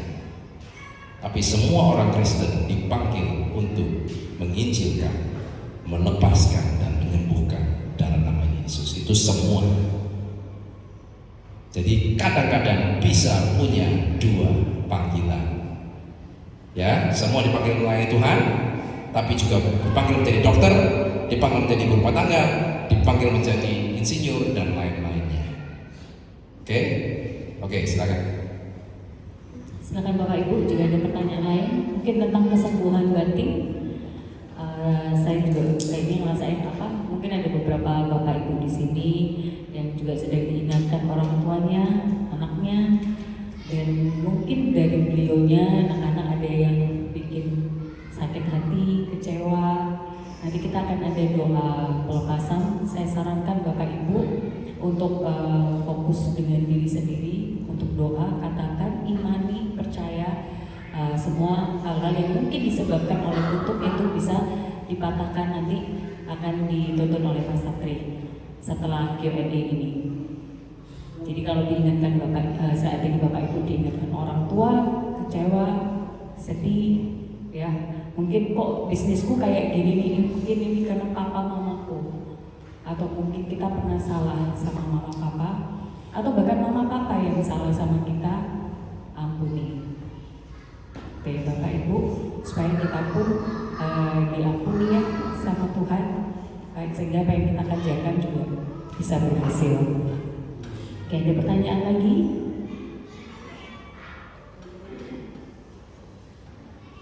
Oke, ada pertanyaan ya dari ada yang nanyain saya, jadi saya jawab.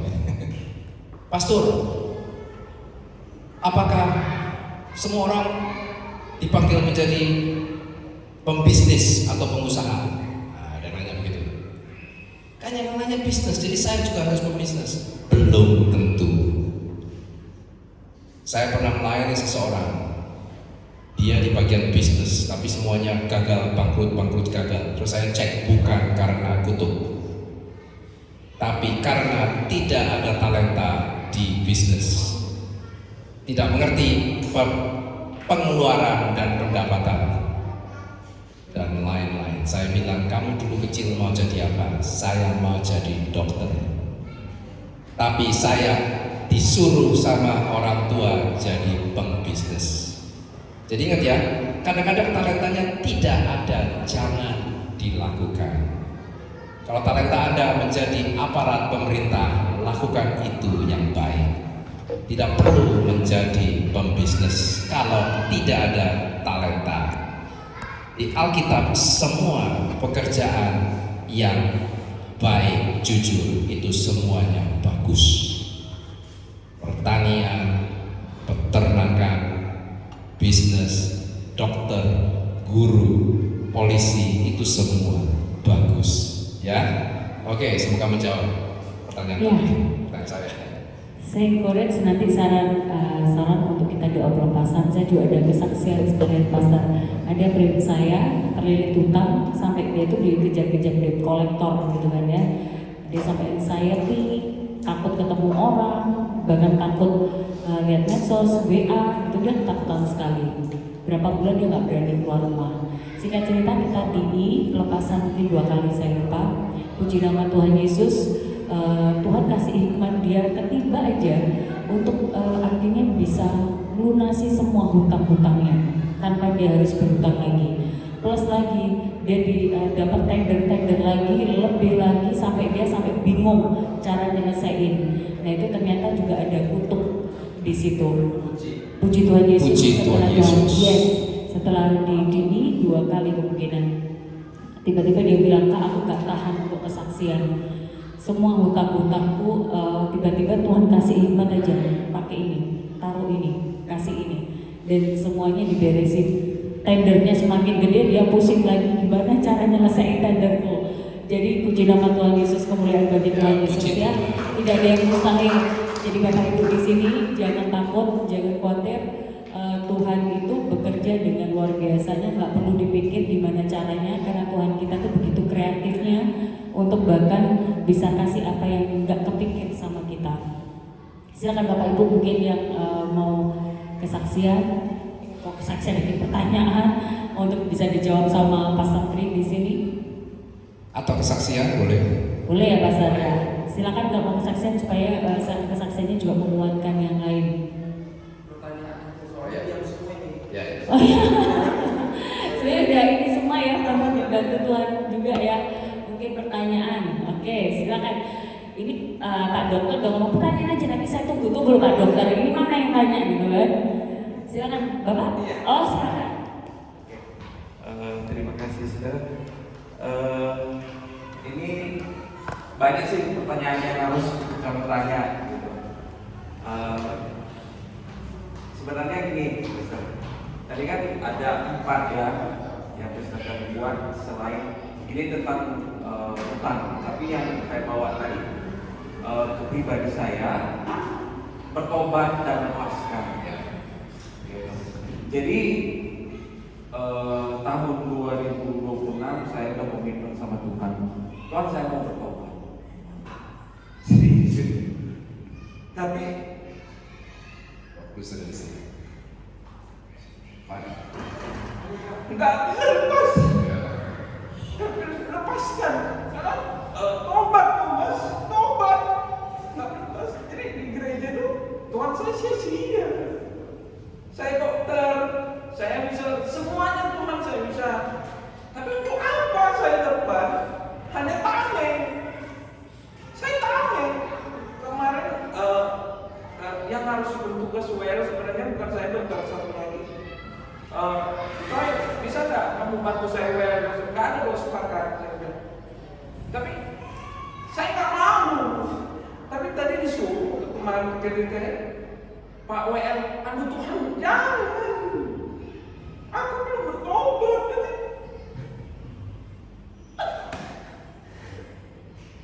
Masih tameng aja aku di depan Tuhan. Gak ada gunanya. Jadi orang melihat saya bagian depan nih luar biasa tuh Mas, kami hebat. Tapi saya gak nyaman. Tobat iya, Mas tobat. Tapi lepas enggak. Ini yang menjadi, aduh, Tuhan, saya nggak mau begitu. Tapi lepas, nggak bisa. Kemarin Tuhan jangan saya nggak mau tapi disuruh kata apa Tuhan yang menyuruh saya nggak mau. Gitu teman-teman, minggu depan saya nggak mau karena masih belum. Ini tobat Thomas tapi lepas enggak, tobat Thomas tapi lepas enggak. Bagaimana ini beban sebenarnya Pak. Jadi kamu menjadi orang yang munafik kamu gitu depan orang hebat apa semuanya ini yang membuat saya bagaimana sih sebenarnya melepaskan tobat. Iya saya tobat mau, tapi melepaskan itu enggak bisa saya saat ini. Saya udah, gimana?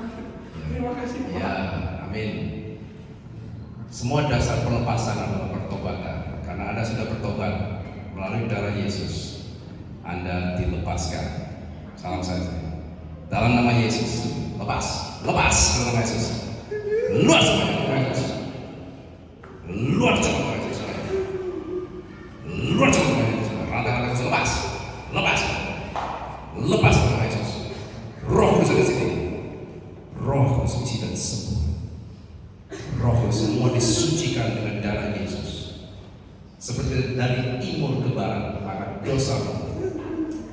dijauhkan dari engkau, dan kebenaran Yesus diturunkan ke engkau. Bukan karena perbuatan baikmu, tapi karena perbuatan baik Yesus engkau diselamatkan dan dibebaskan. Api dari surga. Semua rata-rata rorojan luar jauh Yesus. Luar jauh Yesus. Luar jauh. Api dari surga. Roh Kudus melayani dia. Terima kasih Yesus.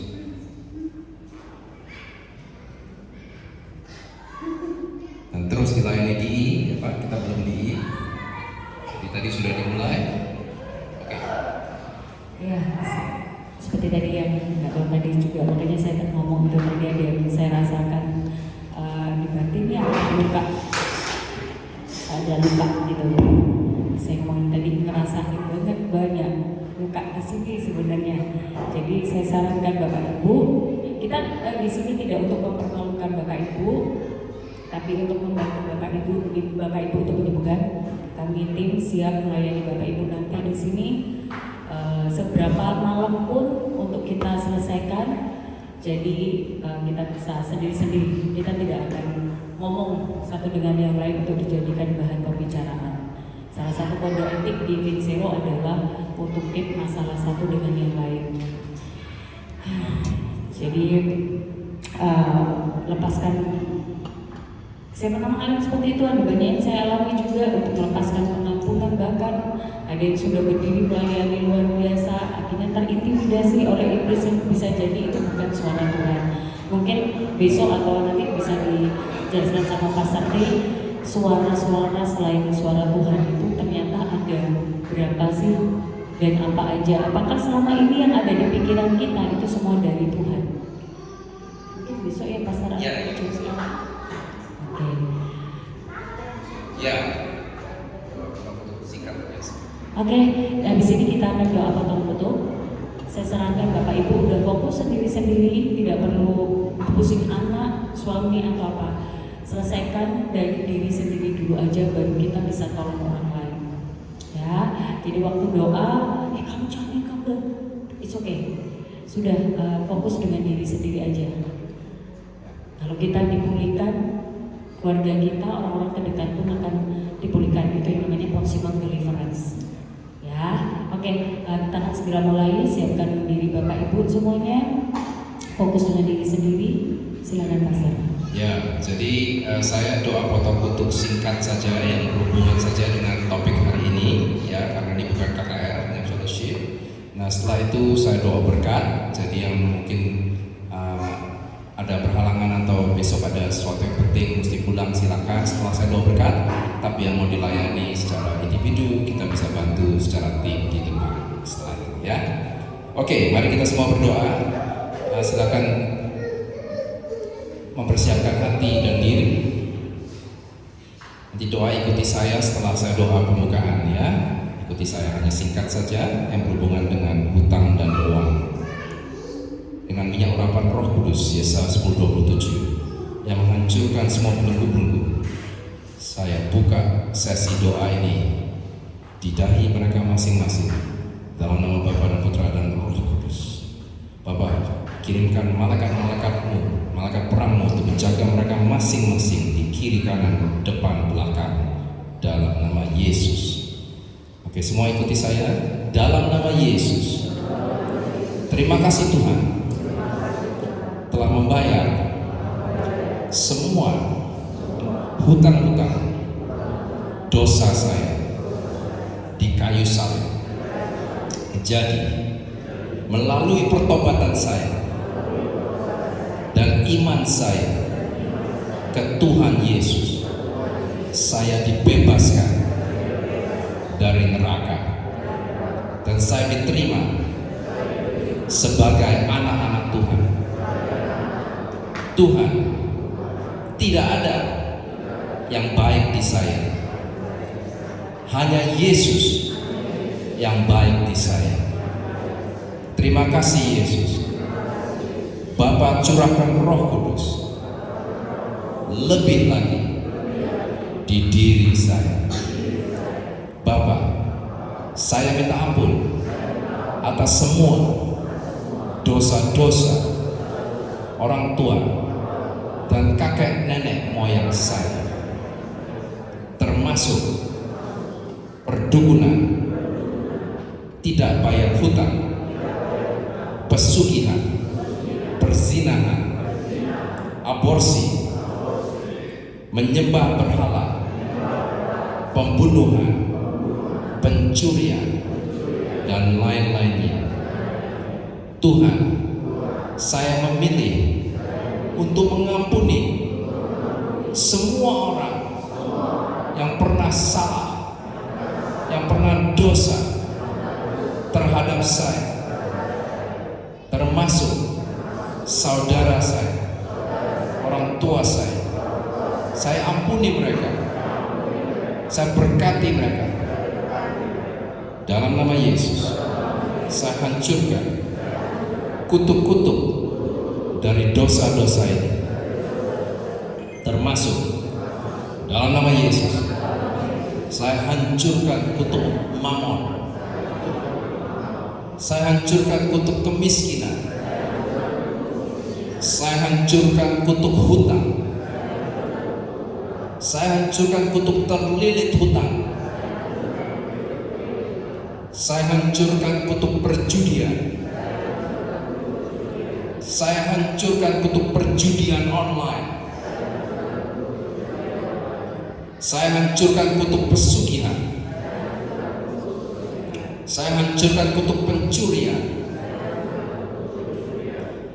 Tuhan, dalam nama Yesus, saya hancurkan kutuk membohong, saya hancurkan kutuk malas, saya hancurkan kutuk roh-roh pencuri, saya hancurkan kutuk tuyul-tuyul, saya hancurkan kutuk cabul zina, saya hancurkan kutuk roh-roh penjaga keluarga. Dan saya dalam nama Yesus hancurkan semua kutuk-kutuk perdukunan dengan kuasa darah Yesus dari diri saya, masa depan saya, dan generasi masa depan saya. Dan saya bicara ke semua trauma-trauma saya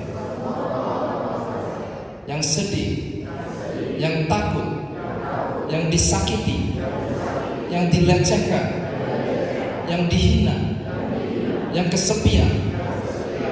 Tuhan, sembuhkan semua ini supaya tidak terpancing-pancing lagi, supaya roh jahat tidak sembunyi di belakang trauma-trauma saya.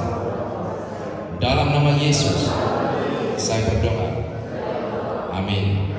Oke, ya, saya tutup dengan doa berkat bagi yang mesti pulang, tapi yang mau dilayani silakan tunggu ya.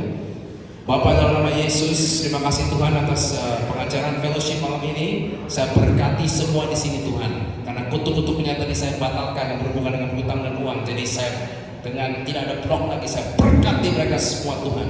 Dengan talenta yang Kau berikan Tuhan di Matius 25, mereka akan kembangkan Tuhan. Yang 2 menjadi 4, yang 5 menjadi 10, yang 1 menjadi 2. Dikembangkan di talenta masing-masing, tidak lihat kanan kiri atau membandingkan diri. Saya berkati keluarga mereka semua perkawinan, semua hubungan orang tua. Kalau ada yang belum dibereskan di hati, mereka akan bereskan secepat mungkin dari diri mereka sendiri. Tidak ada malu, tidak ada takut, semua dibereskan. Masalah-masalah keluarga yang berhubungan dengan uang dan hutang, Tuhan bebaskan mereka yang masih terlilit atau berhutang dari semua hutang-hutang ini. Kami semua sudah Engkau bereskan di kayu salib, jadi tinggal Engkau. Terima kasih Tuhan untuk membebaskan mereka semua di waktunya Engkau. Saya berkati mereka dan anak-anak mereka, pekerjaan mereka, masa depan mereka dengan kuasa darah Yesus. Dan saya tutup bungkus mereka semua, tubuh jiwa rohnya, dan disucikan dengan darah Yesus. Dalam nama Yesus saya berdoa.